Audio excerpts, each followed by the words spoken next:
Hello नमस्कार दोस्तों। Welcome to my YouTube channel Jatin tech academy. तो आज से हम लोग एक्सेल की एक नई प्लेलिस्ट शुरू करने जा रहे हैं, जो बेसिक टू एडवांस एक्सेल की होगी, जिसमें मैं हर रोज़ एक्सेल से रिलेटेड एक वीडियो अपलोड करूंगा, जिसमें साथ ही साथ हम लोग बेसिक टू एडवांस एक्सेल की तरफ बढ़ेंगे। और इसमें मैं सारे मेन फंक्शंस को, फार्मूलाज को कवर करने वाला हूँ, जो हमारे जनरल एंड ऑफिस वर्क में most of the time daily basis पर काम आते हैं, जो कि कुछ लॉजिकल फंक्शंस होंगे, उसमें कुछ टेक्स्ट के होंगे, डेट एंड टाइम के, लुकअप एंड रेफरेंसेस के। तो आने वाले कुछ पार्ट्स में इन सभी को कवर करने वाला हूँ मैं। लेकिन चलिए, आगे बढ़ने से पहले हम थोड़ा बहुत एक्सेल के बारे में जान लेते हैं कि एक्सेल क्या है और कैसे वर्क करता है।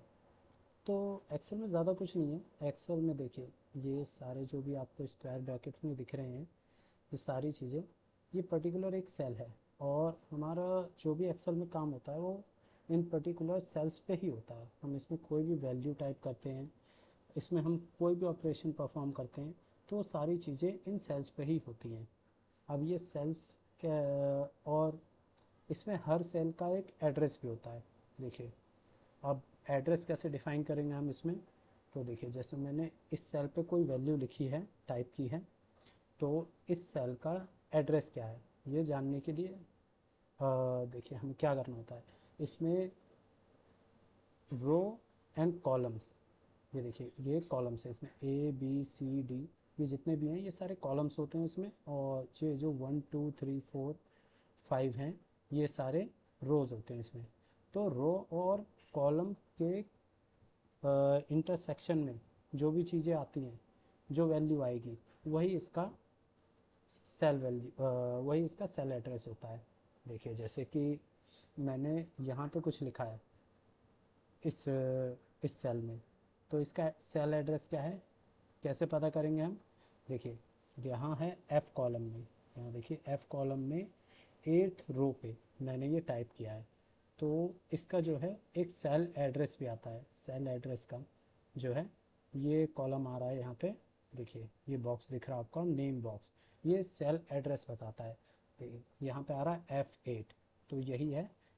इसी तरीके से हम इसका, ये देखिए इंटरसेक्शन में ये वैल्यू आ रही है, और इसकी जो सेल एड्रेस है ये F8 है। वो इस तरीके से देखिए, आप कहीं भी टाइप करेंगे जो भी, तो ये हर उस सेल का एक एड्रेस यहाँ पे बताएगा एड्रेस बार में। इसे हम एड्रेस बार भी कहते हैं। और इसी के साथ साथ यहाँ पे एक फार्मूला बार भी होता है। हमारी जो भी वैल्यू हम इसमें लिखते हैं वो यहाँ पे इस फार्मूला बार में दिखता है यहाँ पे।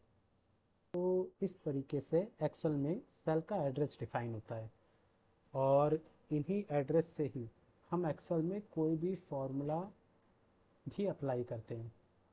अब सपोज डैट, जैसे कि हमें कोई फार्मूला अप्लाई करना है, तो देखिए इसमें क्या होता है।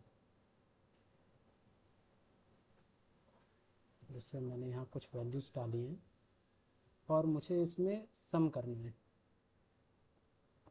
तो अब मैं क्या करूँगा। देखिए, जैसे मैंने ये बताया था कि इसका जो एड्रेस है वो क्या है, B4। अब मुझे ये ऐड करना है, तो B4 और मैं प्लस B5, अगर मैं ये डालता हूँ वैल्यू इसमें, तो अब देखिए, और जैसे ही मैं इसमें एंटर करूँगा, वैसे ही देखिए ये इन दोनों का सम होके यहाँ पे वैल्यू आ जाएगी। देखिए, तो ये कैसे किया हमने, ये सेल एड्रेस के बेस पे हमने जो है सम किया। इस तरीके से सेल एड्रेसेस पे सम भी होता है। मैंने जो भी वैल्यू यहाँ पे सम करी है, उन सभी वैल्यूज़ को रेफरेंस कहा जाता है। जो भी मैंने यहाँ पे सम किया है, ये क्या है, ये मैंने एक रेफरेंस ही तो लिया है, B4 का रेफरेंस और B5 का रेफरेंस इस D4 में डाला है। देन इसने मुझे इन दोनों के रेफरेंसेस पे मैंने जो इसमें ऑपरेशन करवाया सम का, वो इसने मुझे रिज़ल्ट ला के दिया है, जो कि 11 इसका आंसर आया है, आउटपुट आया है। तो रेफरेंसेस भी देखिए, रेफरेंसेस क्या होते हैं। रेफरेंसेस भी दो टाइप के होते हैं। इसमें टू टाइप्स ऑफ रेफरेंसेस होते हैं, और जिसमें पहला होता है एब्सोल्यूट रेफरेंस एंड सेकंड होता है रिलेटिव रेफरेंस। तो ये टू टाइप्स ऑफ रेफरेंस होते हैं इसमें। अब देखिए रेफरेंस को कैसे हम डिफ़ाइन करते हैं। रेफरेंस जो होता है बाय डिफ़ॉल्ट आपका एक्सेल में रिलेटिव रेफरेंस पे काम करता है। ये रिलेटिव रेफरेंस कैसे, अब मैं आपको दिखाता हूँ। जैसे इसमें हमने B4 एंड B5 का सम किया है। अब लेकिन जैसे ही मैं इस सेल को कॉपी करके नीचे पेस्ट करता हूँ, देन देखिए नीचे वाले सेल में देखिए जो सेल एड्रेसेस आए हैं वो देखिए कौन से आए हैं, B5 प्लस B6। अब ये कैसे चेंज हुआ, तो यही जो है इसी वैल्यूज़ को चेंज होना, ये एक रिलेटिव रेफरेंस का पार्ट है जो एक्सेल में बाय डिफ़ॉल्ट काम करता है।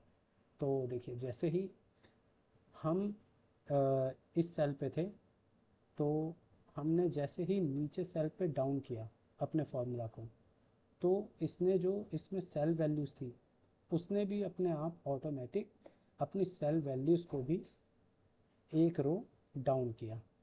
ये रिलेटिव रेफरेंस है जो कि बाय डिफ़ॉल्ट एक्सेल में वर्क करता है। और इसी तरीके से हम एक सेल और अगर डाउन होंगे तो देखिए इसका रेफरेंस एक बार और चेंज होएगा, इसके जो रेफरेंस है वो भी एक सेल डाउन होके आएंगे। तो इस तरीके से ये रिलेटिव रेफरेंस काम करता है। अब इसमें एब्सोल्यूट रेफरेंस को भी जान लेते हैं। एब्सोल्यूट रेफरेंस क्या है। एब्सोल्यूट रेफरेंस में कुछ नहीं होता है। एब्सोल्यूट रेफरेंस में क्या होता है कि हमारी जो वैल्यूज़ हैं वो फिक्स हो जाती हैं। अब देखिए हम फिक्स कैसे करते हैं अपनी वैल्यूज़ को। अगर जैसे मुझे इसका B4 प्लस B5 का सम करना है, देन और मुझे हर बार इन्हीं का सम चाहिए, चाहे मैं कहीं भी इसे कॉपी करूं या पेस्ट करूं, देन आपको सिर्फ इसमें इन वैल्यूज़ को सेलेक्ट करके F4 दबाना है। देखिए यहाँ पे होगा आपका सबसे ऊपर F4 की होगा, इसको प्रेस करिए एंड इसके बाद देखिए यहाँ पे डॉलर साइन लग गया होगा, B से पहले 4 से पहले, इसमें B5 से भी पहले। तो ये डॉलर साइन का मतलब हो जाता है कि अब ये जो वैल्यूज़ हैं, ये जो सेल एड्रेस है ये फ्रीज़ हो गए हैं। अब आप इसको कहीं भी कॉपी पेस्ट करिए तो ये जो है ये फिक्स के फिक्स रहेंगे। देखिए अब मैं इसे दिखा देता हूँ। जैसे अब इसे मैंने कॉपी करके यहाँ पेस्ट किया, अब ये चाहे मैं यहाँ पेस्ट करूँ या मैं किसी भी सेल में पेस्ट करूँ, तो इसका जो रेफरेंस है वो एब्सोल्यूट रेफरेंस होगा, ये हमेशा फिक्स रहेगा, इसमें कोई भी चेंजेस नहीं होंगे। तो इस तरीके से एब्सोल्यूट और रिलेटिव रेफरेंस काम करता है। तो आज की वीडियो में हमने एक्सेल के कुछ बेसिक कॉन्सेप्ट के बारे में पढ़ा, जिसमें cell addresses, absolute reference and relative reference क्या होते हैं उनके बारे में जाना। इसी तरह नेक्स्ट वीडियो में हम एक्सेल के कुछ और बेसिक कॉन्सेप्ट्स को कवर अप करेंगे। तो अगर आपको मेरी वीडियो अच्छी लगी तो प्लीज़ हमें इस चैनल को लाइक एंड सब्सक्राइब करें, इसी तरह के इंफॉर्मेटिव वीडियोस को देखते रहने के लिए। Thank you so much. Please like and support.